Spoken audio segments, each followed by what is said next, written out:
Well, speaking of being sure what's going on, we got an email from Kenneth that brings up an interesting question. Hello, Jim.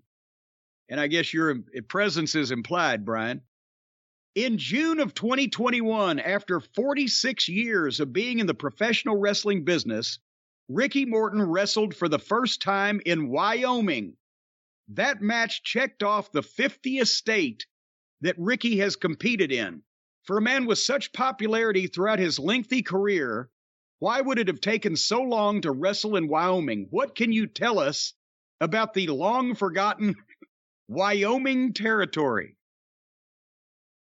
And actually, there is no long-forgotten Wyoming territory. Brian, help me. I mean, obviously, this would take a lot more research than we've got time to do off the sperm of the moment here, but was Wyoming ever part of a territory in the old days? I don't think so. And I'm not sure because I'm thinking about it as you ask me this. I've never thought about this question before ever. I can't think of anything, though. Well, and that was what kind of made it interesting to me because I have never appeared in Wyoming. And so then I started thinking, back in the 80s, my phone book, and that's when, God, nobody has these days. I'm not talking about a telephone book the city sends you out. Most people don't even have those anymore.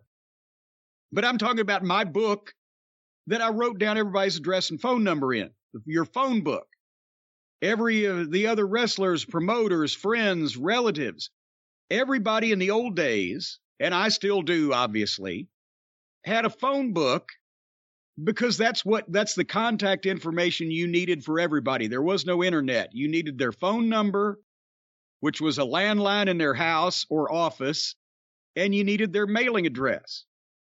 And back in those days, I'd get one every year, or I'd get a appointment book, a date book every year. As we've talked about, I've read through those.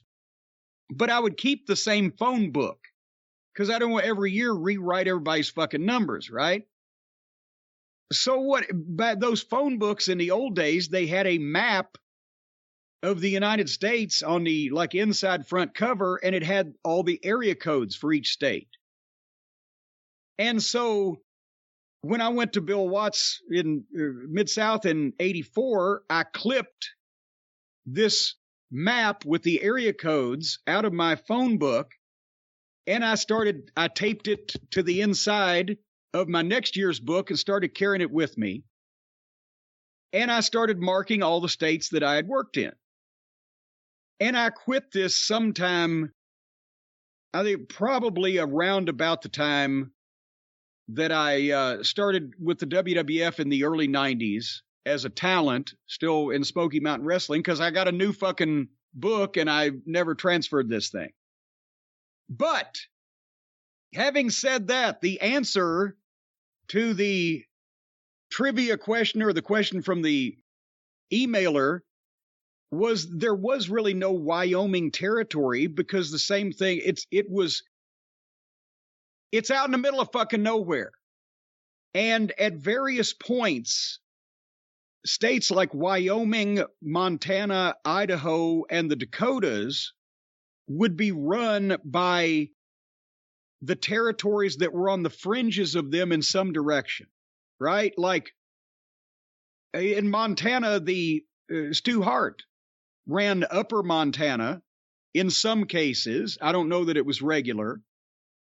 And I'm sure that at some point, Vern Gagne ran Wyoming or South Dakota or North Dakota because that's in close proximity to Minnesota.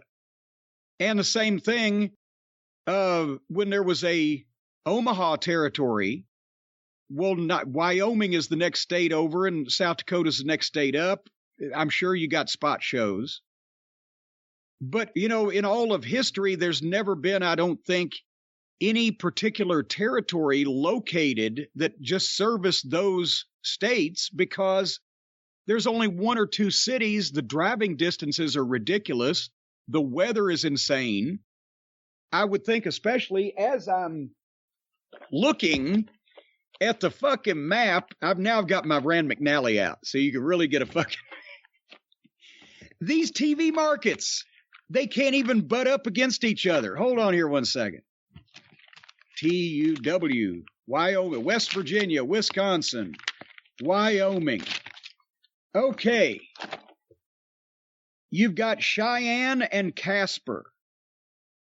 And you've got a lot of other stuff. I don't know where the people in western Wyoming in the days before cable would have ever even been able to see television. Because there's nothing within 100 miles of any of these places. So that's the thing is there a lot of those territories, especially if they were hot at the time. The Funk's West Texas territory used to also run way into New Mexico.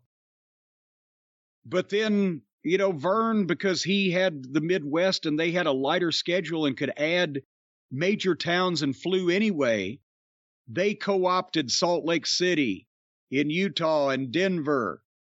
And, so it was kind of up in the air. But point being, I at one time or another, and this is what I want to throw open to the cult also, because one or two of these, maybe I hit with a WWF TV taping, and I never updated this, but I can't remember it. But I've never worked in Idaho, Montana, Wyoming, North or South Dakota, or Alaska and Hawaii. I've been to Hawaii, didn't work. I wouldn't want to fucking work in Hawaii anyway, because the last thing I want to do in Hawaii is think about fucking wrestling. But, and Saskatchewan. I don't remember ever being in Saskatchewan. Otherwise, I've hit New Brunswick, Nova Scotia. What's that other one out there? God damn it. Newfoundland.